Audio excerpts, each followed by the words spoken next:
শুভ সন্ধ্যা সুপ্রিয় দর্শক শ্রোতা, আপনারা দেখছেন বাংলা ভিউ লাইভ। আর এই মুহূর্তে স্টুডিও থেকে সরাসরি যুক্ত হয়েছে আমি শ্রাবণী তালুকদার।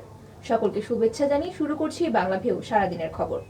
চলুন জেনে নেওয়া যাক আজ সারাদিনের কিছু গুরুত্বপূর্ণ ঘটনা। ঢাকা সিলেট মহাসড়কে দুই ট্রাকের মুখোমুখি সংঘর্ষের ঘটনা ঘটেছে এবং একজন নিহত হয়েছেন। আজ মঙ্গলবার ২৬ এপ্রিল সকালে উপজেলার বজুরা নামক স্থানে এই দুর্ঘটনাটি ঘটে। প্রত্যক্ষদর্শী এবং পুলিশ সূত্রে জানা যায়, ঢাকা থেকে সিলেটগামী একটি ট্রাক অপর একটি ট্রাকের নিয়ন্ত্রণ হারিয়ে ধাক্কা দেয় এবং এতে ট্রাকের সামনের অংশ ভেঙে গিয়ে চালকের সহকারী মিনহাজ ঘটনাস্থলে মারা যায়। নিহত ব্যক্তি গোয়াইনঘাটের কলিমনগর গ্রামের সলিল মিয়ার পুত্র।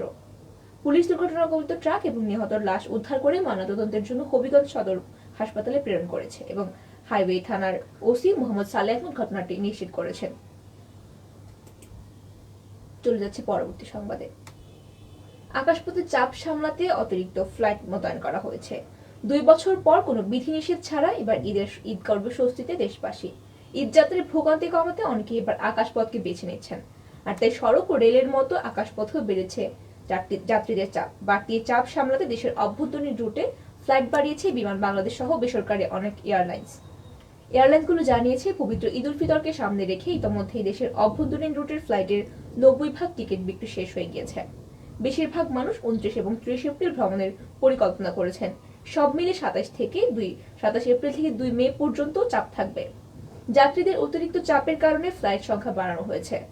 এবার যশোর এবং বরিশাল রুটে টিকিটের চাহিদা সবচেয়ে বেশি। ফেরিঘাটে ঝামেলা এড়ানোর জন্য অনেকে এই রুটে আকাশপথকে বেছে নিচ্ছেন। এছাড়া যানজটের সংখ্যায় সৈয়দপুর এবং রাজশাহীর মতো রুটেও আকাশপথ বেছে নিচ্ছেন যাত্রীরা।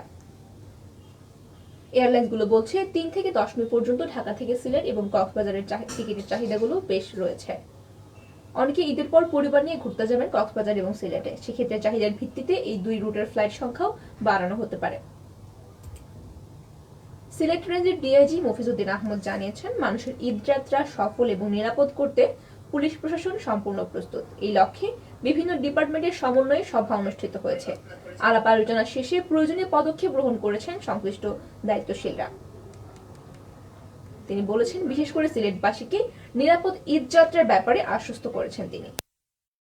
বলেন, গত 2 বছরের 4টি ঈদে করোনাকালীন বিধিনিষেধের কারণে মানুষ স্বচ্ছন্দে চলাচল করতে পারেনি, কিন্তু এবার পরিস্থিতি অনেক ভালো। স্বাভাবিকভাবে ঈদে চলাচল বাড়বে, মানুষ কর্মস্থল থেকে ফিরবেন, আবার ঈদের ছুটি কাটিয়ে কর্মস্থলে যোগ দেবেন। এতে রাস্তায় যানবাহনের চাপ অনেকটাই বাড়বে। তাছাড়া এবার ঈদের ছুটিও একটু লম্বা, 6 দিনের মতো হতে পারে। এই কারণে রাস্তায় যানবাহনের চাপ এবং মানুষের চাপ অনেকটাই থাকবে। প্রশাসনের প্রস্তুতির ব্যাপারে তিনি বলেন, মানুষের নিরাপদ যাত্রা নিরাপদ করতে তারা প্রস্তুতি নিয়েছেন এবং পুলিশের বিভিন্ন ডিপার্টমেন্টের সমন্বয়ে সভা হচ্ছে। সেখানে তারা বক্তব্য বলেছেন এবং সে অনুযায়ী কাজ হচ্ছে। পরিবহন মালিক শ্রমিকদের রাস্তায় প্রতিযোগিতা করে গাড়ি না চালানোর পরামর্শ দিয়েছেন তিনি। অনেক দুর্ঘটনার জন্য চালকদের এই মানসিকতাকে দায়ী করেছেন। ফরিদপুরের মধুখালীতে বাসের ধাক্কায় নারী সহ 2 জন নিহত হয়েছেন। আজ মঙ্গলবার দুপুর 12:30টার দিকে মধুখালী পৌরসভার মেজদুরিয়া মোড় এলাকায় ঢাকা খুলনা মহাসড়কে এই ঘটনাটি ঘটেছে। নিহত ব্যক্তিরা হলেন রুবিয়া বেগম ও কালাম শেখ। রুবিয়া বেগম মধুখালী পৌরসভার 9 নম্বর ওয়ার্ডের মেজদুরিয়া মহল্লার মৃত পাঁচু শেখের স্ত্রী। তিনি স্থানীয় আলতু খান জুট মিলের নারী শ্রমিক হিসেবে কাজ করতেন। এদিকে কালাম শেখ উপজেলার নওপাড়া ইউনিয়নের লক্ষণদিয়া গ্রামের মৃত ফেনারউদ্দিনের ছেলে এবং পেশায় ব্যাটার চালিত ভ্যান চালক ছিলেন তিনি। এই দুর্ঘটনায় মধুখালী পৌরসভার মেজদুরিয়া বাসিন্দা আব্দুল মান্নান গুরুতর আহত হয়েছেন। আহত মান্নানকে বর্তমানে ফরিদপুর বঙ্গবন্ধু মেডিকেল কলেজ হাসপাতালে চিকিৎসাধীন রয়েছেন।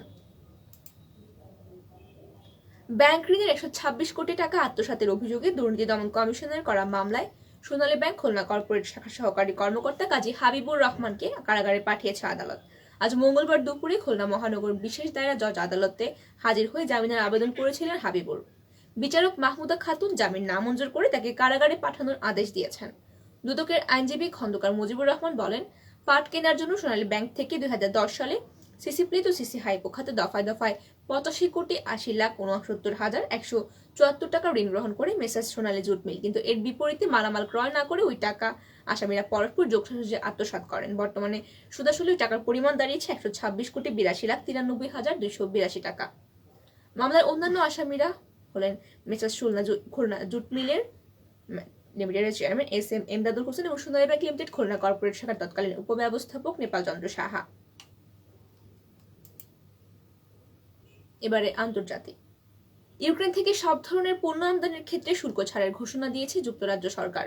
তবে রাশিয়ার পণ্য এবং প্রযুক্তি রপ্তানিতে নিষেধাজ্ঞা দিয়েছে যুক্তরাজ্য।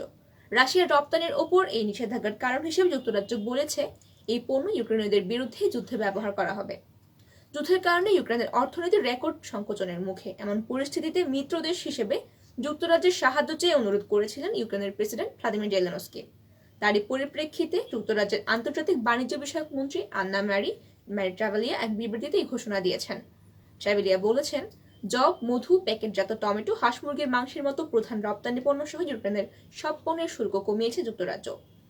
তিনি আরো বলেন, চলমান এই লড়াইয়ে তারা ইউক্রেনের পক্ষে অবিচল। একটি মুক্ত এবং সার্বভৌম জাতি হিসেবে ইউক্রেনের টিকে থাকা এবং সমৃদ্ধি নিশ্চিত করতে কাজ করবে যুক্তরাজ্য। ইউক্রেনে অবশ্যই যুদ্ধ থামাতে হবে বলে জানিয়েছেন জাতিসংঘের মহাসচিব অ্যান্তোনিও গুতেরেস। রুশ পররাষ্ট্রমন্ত্রী সার্গেই ল্যাভরভের সঙ্গে সাক্ষাতের সময় তিনি জোর দিয়ে বলেন, ইউক্রেন যুদ্ধ বন্ধ করতে যা কিছু প্রয়োজন তাই করতে হবে। মঙ্গলবার রাশিয়া সফরে গেছেন গুতেরেস। এই সফরে তিনি রুশ প্রেসিডেন্ট ভ্লাদিমির পুতিনের সঙ্গেও সাক্ষাৎ করবেন। সংলাপ, যুদ্ধবিরতি এবং শেষ পর্যন্ত শান্তি পরিস্থিতি তৈরি করতে সাহায্য করতে চান বলে জানিয়েছেন এই জাতিসংঘ কর্মকর্তা। তিনি বলেন, যত দ্রুত সম্ভব আমাদের যুদ্ধবিরতি নিশ্চিত করতে হবে। তিনি আরো বলেন, ইউক্রেনের মানুষের দুর্ভোগের কমানোর বিষয়টিকে সর্বোচ্চ অগ্রাধিকার দিতে হবে। এক রাতে ইউক্রেনের 500 সেনা সদস্য নিহত হয়েছে বলে দাবি করছে রাশিয়া। রুশ প্রতিরক্ষা মন্ত্রণালয়ের দাবি, ইউক্রেনের 87টি সামরিক টার্গেট হামলা নিয়েছে তাদের বিমান বাহিনী। এসব হামলায় ইউক্রেনের 500 সেনা প্রাণ হারিয়েছে। এবারে আবহাওয়ার খবর। বৃষ্টি না হওয়ায় তীব্র দাবদাহে পড়ছে বাগেরহাটের প্রাণ প্রকৃতি।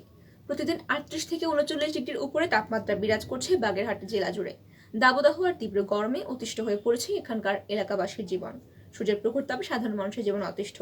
প্রচন্ড রোদে ঘর থেকে বের হতে পারছেন না শ্রমিক এবং দিনমজুর সহ সাধারণ মানুষ। এসব খেটে খাওয়া মানুষ সামান্য স্বস্তি নিতে এবং শরীর শীতল করতে ছুটছেন গাছের ছায়াতলে। অতিরিক্ত গরমে শিশুরা ছুটছে বিভিন্ন পানীয়ের দোকানে বা কোথাও কোথাও পুকুরে নেমে পড়ছে তারা। প্রচন্ড দাবদাহের কারণে রাস্তাঘাটে অন্যান্য সময়ের তুলনায় লোকজন অনেক কম। সামনে ঈদ থাকলেও দিনের বেলায় শহরের দোকানপাট এবং রাস্তাঘাট অনেক ফাঁকা পড়ে থাকে। খুব বেশি প্রয়োজন ছাড়া লোকজন ঘর থেকে বের হচ্ছেন না। ঈদের দিন থেকে 4 মে পর্যন্ত সারা দেশে বৃষ্টিপাতের সম্ভাবনা রয়েছে বলে জানিয়েছে আবহাওয়া অফিস। আজ মঙ্গলবার অধিদপ্তরের পরিচালক আজিজুর রহমান এই তথ্য জানিয়েছেন। তিনি জানান, আগামী 2 মে থেকে সারা দেশে তাপমাত্রা প্রশমিত হওয়ার সম্ভাবনা রয়েছে। এছাড়া আগামী মাসের প্রথম সপ্তাহে তাপমাত্রা 40 ডিগ্রি সেলসিয়াসের নিচে নেমে আসবে। বৃষ্টিপাত বাড়বে উত্তরাঞ্চল সহ দেশের দক্ষিণ পশ্চিমাঞ্চলেও। আবহাওয়া অধিদপ্তরের এপ্রিল থেকে জুন পর্যন্ত দেওয়া পূর্বাভাসে বলা হয়েছে, আগামী মে মাসে বঙ্গোপসাগর থেকে 1-2টি নিম্নচাপ সৃষ্টি হতে পারে। এবং আবহাওয়া অধিদপ্তরের দীর্ঘমেয়াদী আবহাওয়ার পূর্বাভাসে বলা হয়েছে, এই মাসে দেশের উত্তর এবং উত্তর পশ্চিমাঞ্চলে 1 থেকে 2টি তীব্র তাপপ্রবাহ এবং অন্যান্য স্থানে 2 থেকে 3টি মৃদু ও মাঝারি ধরনের তাপপ্রবাহ বয়ে যেতে পারে। অন্যদিকে মে মাসে স্বাভাবিক বৃষ্টিপাতের সম্ভাবনা রয়েছে।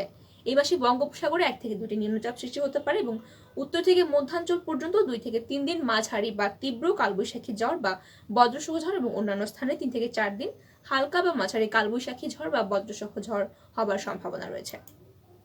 আপনারা শুনছিলেন সারাদিনের বিভিন্ন খবর। শেষ করার আগে জানিয়ে দেব সারা দেশের করোনা ভাইরাস পরিস্থিতি। 2 বছর পর দেশে করোনা শনাক্ত 20-এর নিচে নামলো। দেশে গত 24 ঘন্টায় করোনা ভাইরাসে আক্রান্ত হয়ে কোনো রোগীর মৃত্যু ঘটেনি। এই নিয়ে টানা 6 দিন করোনার মৃত্যুহীন দিন দেখল বাংলাদেশ।